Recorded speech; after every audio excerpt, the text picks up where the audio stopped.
Okay, so I know I'm a little bit late to the party on this, but I wanted to comment on this recent addition to the YouTube blog. How do people come across this? Who the hell reads the YouTube blog?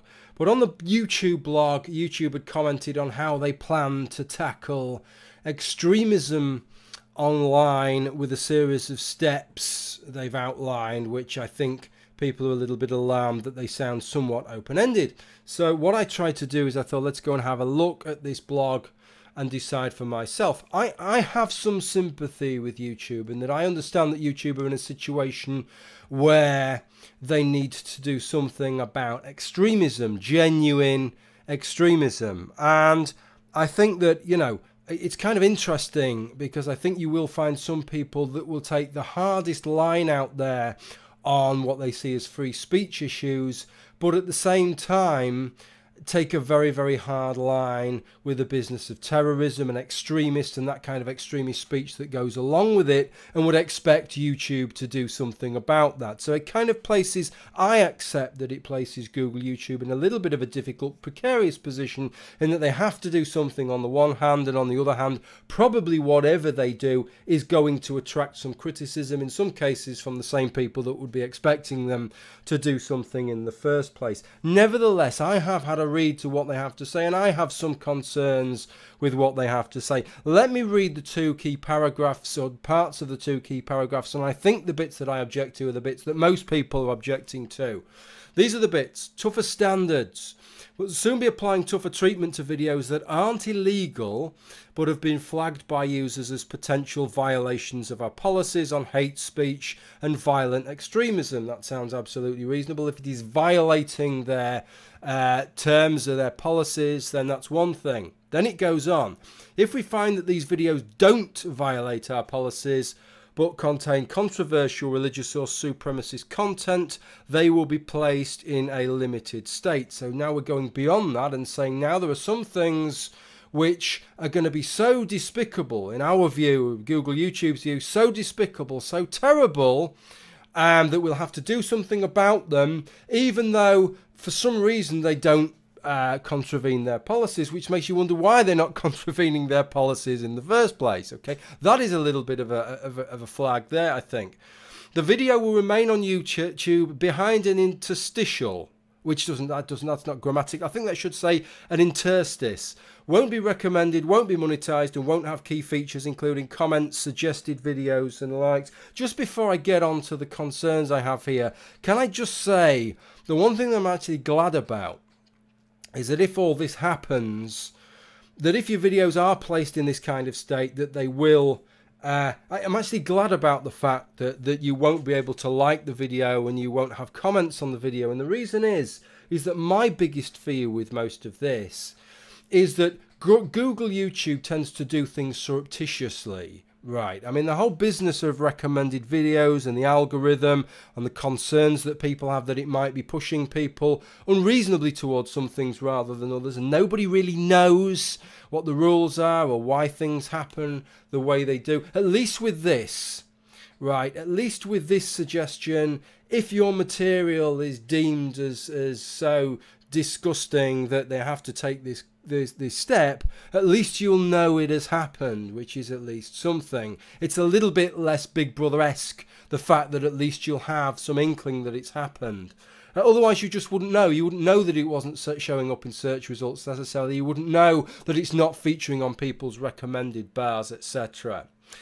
Next paragraph. Early intervention and expanding countering extremism work. We've started rolling out features from Jigsaw's redirect method to YouTube. Right, when people search for sensitive keywords on YouTube, they will be redirected towards a playlist of curated YouTube videos that directly confront and debunk violent extremist messages. Just two things then really here that sort of conflict together.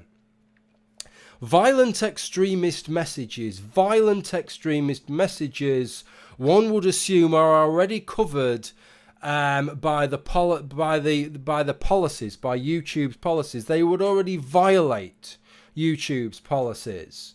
So what is this category of things then that will still trigger placing them in this limited state and all these other measures that are not violent extremist messages. There seems to be a little bit of double speak going on there, and that is the first bit of concern. It suggests to me that when they use the word debunk, and the word debunk is not a word that I like very much, even though it's one that's very much associated with online atheism. The reason I don't like it is because it kind of prejudges the situation. If Google is suggesting that your material is to be debunked, what they're suggesting is that they have a pre-commitment that unequivocally your argument, that your side of the argument is the wrong side of the argument, and objectively they regard the other side of the argument as being in the right. I find that concerning, especially when we are talking about going beyond things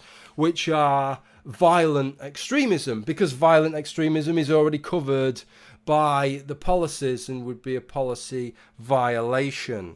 And one thing is for sure, right, there will be people, I'll bet you this, right, I'd bet my fucking house on this, there will be people who applaud all of this, right, who say that's quite right, that's exactly what should happen, right? This business that they're suggesting here, we will have these curated body of videos that are in the right, that debunk all these wrong arguments.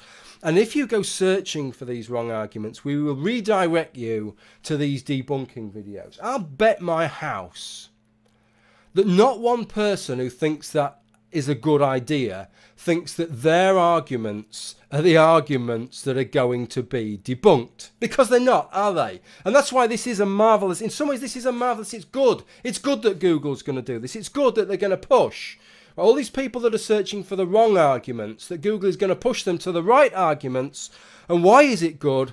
Because it just so happens that all the arguments that I have are the right ones. All the arguments that I make on YouTube are the right ones. And if your arguments are different to mine, it's just hard shit, mate, because yours are the wrong ones. And I'm sure you can see what the problem is. And you don't even need me to tell you that, do you? We can all see what the problem is that everybody regards their arguments as being the right ones. So it puts us into a little bit of a quandary here. Google has to make a pretty strong pre-commitment. If it was just making a pre-commitment to those things which are violent extremism, then it doesn't need to go beyond its policy, does it? Beyond policy violations. It's going beyond policy violations and saying that's okay. And why is that a problem? Things are a problem theoretically when they manifest into a practical problem. Look, as things stand, it could be that the people that are behind this are decent-minded people, and they are setting out these open-ended roles, right, which go beyond the policy because they intend to apply them in a just and fair and meticulous way. And maybe that is the case. The problem is, just as it is the world over, is that these roles won't just apply to them. It will apply to the myriad other people that are on board at Google, YouTube that are applying these rules. It'll apply to the people that succeed them. And maybe those people won't be quite as scrupulous. Maybe those people will have a political axe to grind and will allow their biases to rise to the top. This is why societies around the world always fear open-ended rules, because however benevolent and reasonable and well-minded the intentions of the person that comes out with the rule, you're only ever one fucking despot away from the wheels falling off, from this being misused rather than used. What I would prefer to have seen, right, because I think there is some good in this. The intentions are good. They do need to deal with extremism. Maybe there is even a case for going beyond violations. But it is not.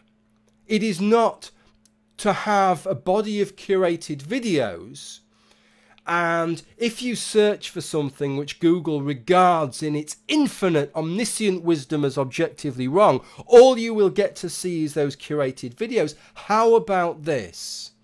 That if you go and search for these things, Google will give you some of the information. Some of the results that you get in your YouTube search will be just the kind of arguments that you want to hear. If you want to hear, why should we behead atheists, right? You'll get some videos detailing all the reasons why atheist scum like me should be fucking beheaded, right? That's fine, because they're allowed to make those arguments. Why shouldn't people be able to find them?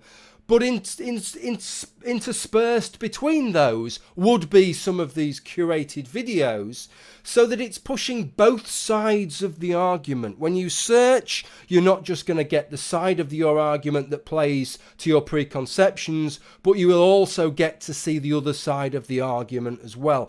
Then you're not silencing anything. Then you're not taking some arguments and putting them off the table as if you're so worldly wise that you couldn't possibly be wrong or biased about anything, and you can still fulfill some of the goals that you aim to fulfill in tackling extremism. Okay, that's pretty much what I wanted to say, but it's a pleasure actually to be able to set this out now, because I have already recorded a video response to Captain Andy on his suggestion of an hour tube that's run by us. And he kicks in with that because what he's suggesting is that if you're a capitalist, unless you adopt his version of socialism, then it's just ridiculous that you could possibly criticize a corporation for anything, and that's beyond absurd, right? I'm not suggesting that we should legislate and force Google to renounce some of these steps or tie Google's hands with regard to this. I'm not saying that. I accept it is their business. YouTube is their business, and they can do with it pretty much as they will, but that doesn't stop me criticizing it, especially if I can see some inconsistencies between what they say their goals are and the ways in which they are setting about achieving them. Look out for that video response for Captain Andy. Thank you for watching this video, and bye for now.